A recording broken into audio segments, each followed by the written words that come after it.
Selamat datang di video panduan pelaporan SPT tahunan PPh Orang Pribadi menggunakan Cortex. Saat ini, Cortex tersedia dalam dua bahasa, bahasa Inggris dan bahasa Indonesia. Pada video ini, kita akan membahas alur pembuatan SPT tahunan PPh Orang Pribadi dalam menu berbahasa Indonesia. Sebagai perhatian, informasi yang disampaikan pada media ini dapat berubah sesuai dengan pengembangan sistem dan ketentuan perpajakan terbaru. Tutorial ini ditujukan bagi wajib pajak orang pribadi yang memiliki penghasilan hanya dari kegiatan usaha dengan omset tidak melebihi dari 4,8 miliar setahun. Jika kawan pajak juga memiliki sumber penghasilan lainnya, seperti penghasilan sebagai pegawai, pekerja bebas, atau penghasilan dalam negeri serta luar negeri, silakan dapat menyimak video panduan lainnya pada channel YouTube @Ditjenpajak.ri. Berikut merupakan 3 tahap dalam melaporkan SPT tahunan PPh Orang Pribadi. 1. Siapkan dokumen pendukung. 2. Login dan buat konsep SPT tahunan. 3. Mengisi dan menyampaikan SPT tahunan. Tahapan pertama, persiapan dokumen. Pada tahap pertama ini, silakan kawan pajak mempersiapkan dokumen pendukung yang dibutuhkan untuk melaporkan SPT tahunan orang pribadi, seperti daftar peredaran usaha dalam 1 tahun, bukti pemotongan atau pemungutan PPh dari lawan transaksi, daftar harta atau aset dan utang yang dimiliki, serta daftar anggota keluarga dan tanggungan. Tahapan kedua, login dan buat konsep SPT tahunan. Untuk login ke aplikasi Cortex, silakan kawan pajak kunjungi laman cortexdjp.pajak.go.id. Kemudian, pada laman login, silakan isikan NPWP 16 digit orang pribadi, dilanjutkan dengan menuliskan kata sandi dan kode keamanan, lalu klik login. Saat ini, kawan pajak telah berhasil login pada portal wajib pajak. Sebelum membuat konsep SPT tahunan orang pribadi, pastikan kawan pajak telah membuat kode otorisasi agar dapat melakukan penandatanganan SPT secara elektronik. Jika belum pernah membuat, silakan ikuti panduan memperoleh kode otorisasi DJP pada channel YouTube @Ditjenpajak.ri. Untuk melakukan pelaporan SPT tahunan orang pribadi, silakan kawan pajak pilih modul Surat Pemberitahuan SPT. Kemudian, pilih menu Surat Pemberitahuan SPT. Pada bagian konsep SPT, silakan kawan pajak klik Buat Konsep SPT. Selanjutnya, silakan pilih PPh Orang Pribadi, kemudian klik Lanjut. Kemudian, silakan kawan pajak memilih jenis periode dengan cara pilih SPT tahunan dan dilanjutkan dengan memilih periode dan tahun pajak sesuai dengan tahun pajak yang akan dilaporkan. Kemudian, klik Lanjut. Berikutnya, pilih model SPT. Silakan kawan pajak pilih normal apabila SPT tahunan baru pertama kali dibuat. Dilanjutkan dengan klik Buat Konsep SPT. Pada konsep SPT, akan terbentuk SPT tahunan orang pribadi sesuai dengan tahun pajak yang dibuat. Untuk melakukan pengisian SPT, silakan kawan pajak klik ikon pensil untuk mengisi SPT tahunan orang pribadi. Sistem akan menampilkan tampilan awal SPT tahunan orang pribadi, yaitu halaman induk dan lampiran. Tahapan ketiga, mengisi dan menyampaikan SPT tahunan. Pada video tutorial ini, kawan pajak akan mengisi SPT tahunan dimulai dari halaman induk, dilanjutkan dengan mengisi lampiran SPT tahunan. Mengisi halaman induk SPT. Pertama, pada bagian header SPT, silakan pilih metode pembukuan atau pencatatan yang dilakukan oleh wajib pajak. Pada tampilan awal, metode pembukuan adalah pencatatan. Metode pembukuan tidak perlu diubah karena kawan pajak menyelenggarakan pencatatan atas kegiatan usaha yang dilakukan. Selanjutnya, pilih sumber penghasilan pada daftar pilihan yang tersedia. Silakan kawan pajak pilih kegiatan usaha. Pada bagian A, identitas wajib pajak. Data akan terisi otomatis berdasarkan profil wajib pajak. Pada bagian A7 dan A8 hanya diisi apabila kawan pajak memiliki status pisah harta atau memilih terpisah dengan suami atau istri. Dalam video panduan ini, kita akan melakukan pengisian SPT tahunan wajib pajak orang pribadi yang memiliki penghasilan dari kegiatan usaha dengan omset di bawah 4,8 miliar setahun. Pada bagian B, ikhtisar penghasilan neto, angka 1A, pilih tidak jika kawan pajak hanya menerima penghasilan dari kegiatan usaha. Pada bagian B, angka 1B1, pilih ya karena kawan pajak memiliki penghasilan dalam negeri dari usaha. Pilihan ini akan menampilkan pilihan 1B2 dan 1B3. Pada bagian B angka 1B2, pilih ya, saya termasuk wajib pajak orang pribadi yang memiliki peredaran bruto tertentu yang dikenakan pajak bersifat final. Sistem akan menampilkan lampiran 3B bagian A yang harus diisi oleh kawan pajak. Pada bagian B angka 1B3, pilih tidak, karena pada ilustrasi ini hanya menerima penghasilan dari usaha yang dikenakan pajak bersifat final dan tidak menyelenggarakan pembukuan. Pada bagian B angka 1B5 akan ditampilkan jumlah penghasilan neto dari usaha. Bagi kawan pajak yang memiliki penghasilan dengan bruto tertentu, jumlah pada baris ini tetap 0 karena hanya memperhitungkan penghasilan bruto dari kegiatan usaha saja. Pada bagian B angka 1C, pilih tidak jika kawan pajak hanya menerima penghasilan dari kegiatan usaha. Pada bagian B angka 1D, pilih tidak jika kawan pajak hanya menerima penghasilan dari kegiatan usaha. Pada bagian C, perhitungan pajak terutang. Jumlahnya akan terisi otomatis berdasarkan isian dari bagian B. Untuk wajib pajak yang memiliki penghasilan bruto tertentu yang hanya menerima penghasilan dari kegiatan usaha, bagian ini hanya akan berjumlah 0. Kawan pajak memilih tidak pada bagian C angka 3 dan 8, serta memilih penghasilan tidak dikenakan pajak berdasarkan kondisi awal tahun kawan pajak. Pada bagian D, kredit pajak, angka 10A dimungkinkan kawan pajak bertransaksi dengan pihak yang telah ditunjuk sebagai pemotong atau pemungut pajak penghasilan, serta mendapat bukti potong PPh final. Atas bukti potong tersebut, tidak perlu diinput pada bagian ini, namun akan masuk langsung ke bagian 3B bagian A. Pada ilustrasi ini, silakan kawan pajak memilih tidak untuk angka 10A. Pada bagian D, angka 10B dan 10C terkait dengan angsuran dan surat tagihan pajak untuk PPh pasal 25. Kawan pajak tidak terkait dengan pengisian ini dan dapat dilewati ke pilihan berikutnya. Pada bagian D, angka 10D, pilih tidak jika kawan pajak hanya menerima penghasilan dari kegiatan usaha.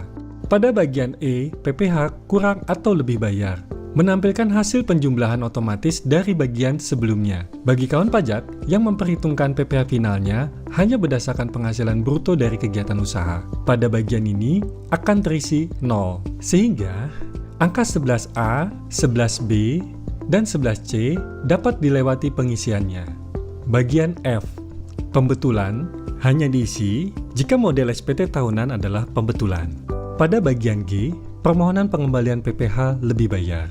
Karena kawan pajak menggunakan perhitungan pajak penghasilan bruto tertentu, silakan lanjut ke tahap berikutnya.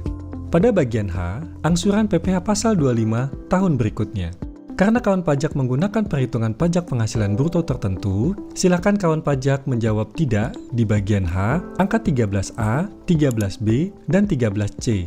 Pada bagian I, pernyataan transaksi lainnya, angka 14A, harta merupakan isian wajib pajak pada SPT tahunan orang pribadi. Pengisiannya akan berada pada lampiran L1 bagian A. Pada bagian I, angka 14B, pilih ya. Karena pada ilustrasi ini, kawan pajak memiliki utang.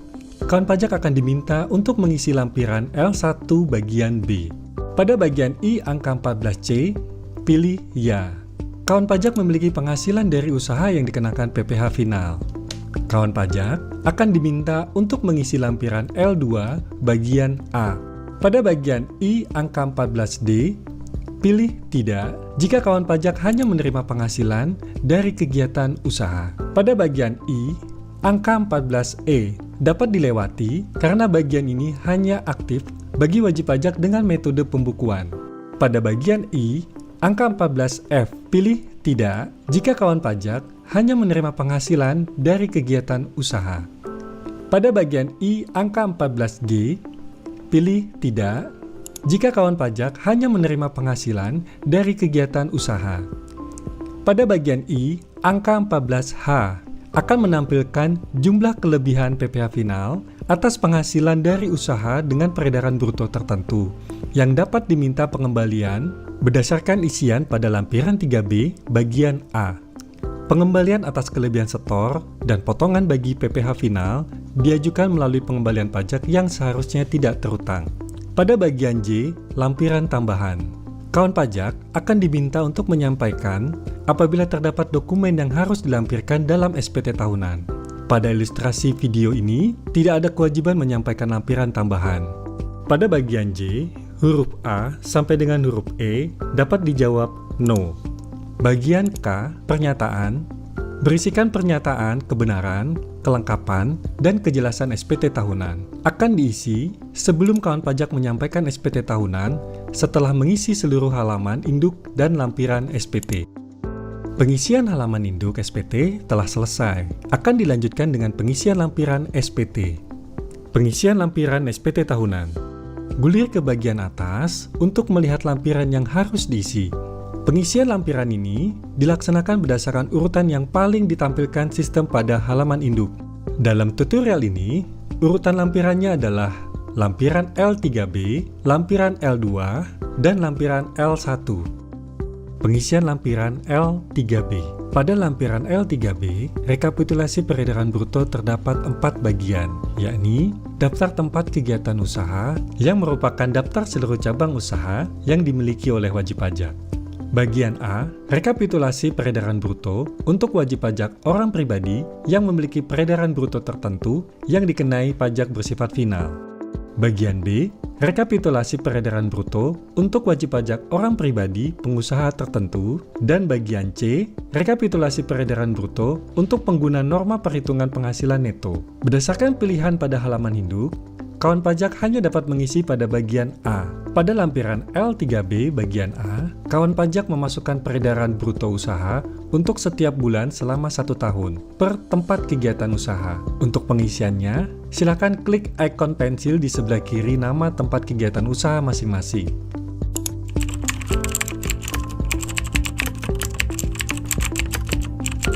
Jika sudah lengkap dan sesuai, klik simpan. Setelah pengisian peredaran bruto selesai, kawan pajak dapat memeriksa kembali beberapa hal. Pertama, apakah omset yang dimasukkan sudah melewati batas peredaran bruto yang tidak dikenakan PPh final, yaitu penghasilan bruto sampai dengan 500 juta dalam 1 tahun. 2. Apakah data penyetoran yang ditampilkan oleh sistem sudah benar? 3. Kawan pajak dapat memasukkan nilai PPh final yang telah dipotong atau dipungut oleh pihak lain berdasarkan data bukti potong atau bukti pungut yang diterima. Apabila terdapat selisih kekurangan penyetoran PPh final setiap bulan, silakan kawan pajak menyetor kekurangan PPh final tersebut dengan melakukan penyetoran mandiri sebelum menyampaikan SPT tahunan. Namun, jika terdapat selisih kelebihan penyetoran atau pemotongan, total selisih kelebihan penyetoran atau pemotongan akan ditampilkan pada halaman induk bagian I angka 14H dan dapat mengajukan permohonan pengembalian pajak yang seharusnya tidak terutang pada modul pembayaran. Pengisian lampiran L2. Pada lampiran L2 terdapat 3 bagian, yakni bagian A, penghasilan yang dikenakan pajak yang bersifat final. Bagian B, penghasilan yang tidak termasuk objek pajak. Bagian C, penghasilan neto luar negeri.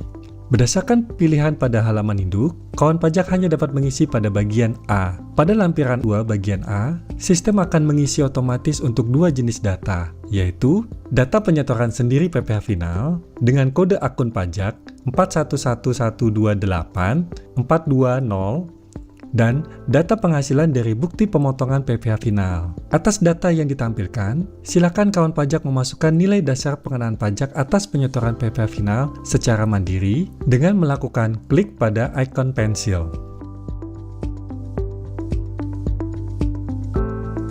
Pengisian lampiran L1.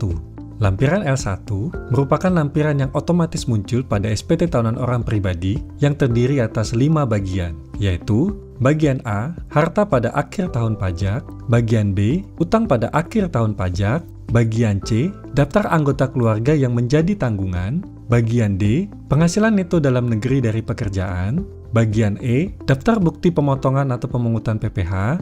Dalam ilustrasi ini, kawan pajak hanya mengisi lampiran L1 pada bagian A, B, dan C.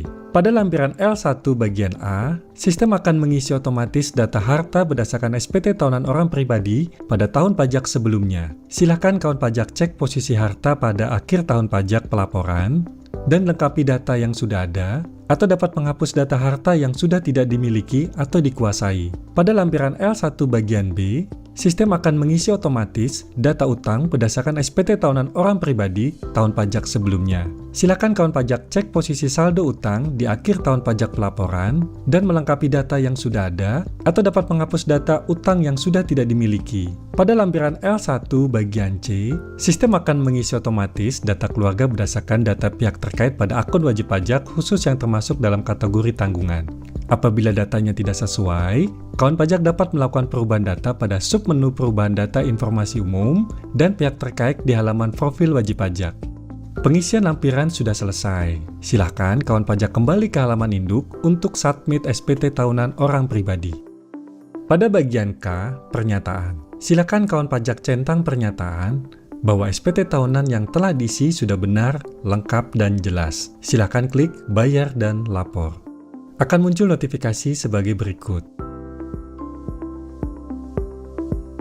Selanjutnya, silakan kawan pajak menandatangani SPT tahunan secara elektronik. Pada bagian penyedia tanda tangan, pilih kode otorisasi DJP. Selanjutnya, masukkan paspres kawan pajak, lalu klik simpan, dan dilanjutkan dengan klik konfirmasi tanda tangan. Status SPT tahunan akan otomatis menjadi dilaporkan. Hal ini dikarenakan penyetoran PPh final telah dilaksanakan sebelum SPT tahunan dikirim. Kawan pajak dapat melihat bukti pelaporan SPT tahunan PPh orang pribadi pada submenu SPT dilaporkan. Selamat! Kawan pajak telah berhasil melaporkan SPT tahunan PPh orang pribadi melalui Cortex. Jika kawan pajak masih memerlukan bantuan, silakan kunjungi www.pajak.go.id, hubungi Kering Pajak 1500200, dan subscribe channel YouTube @Dijen-Pajak-RI untuk menyimak video panduan lainnya. Pajak tumbuh, Indonesia tangguh.